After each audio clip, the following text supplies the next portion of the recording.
ишенеңизге ушундай шоорду түшсө эмне кылабыз? Мен бүгүн эжеме сөз берип койгон болчумун.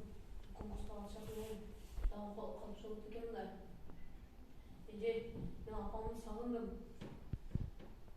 Апа, жаным апа, алтыным апа. Апа, сени сагындым. Апа, сенин мээримиңе зар болдук го. Апа, биз өгөй энебиз кууратмай болду.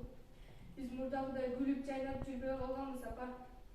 Сени күн сайын эшиктен кирип келчүдөй күтүп келе берем, апа. Сени аябай сагындык, апа. Сени дайым түштөрүмдө көрөм. Түштөрүмдө сени кучактап алып, бирдемиңди, мээримиңди сеземин, апа.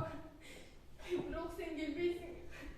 Качан гана бул окуялардын баардыгы бүтпөсө дейт. Качан гана салкын жебеси болуп чырылдаганда гана ойгонуп түшүмдө экенине ишене албай өзүм бакпай кетемин. Ойгонуп алып дагы деле түшүм экенине ишенбей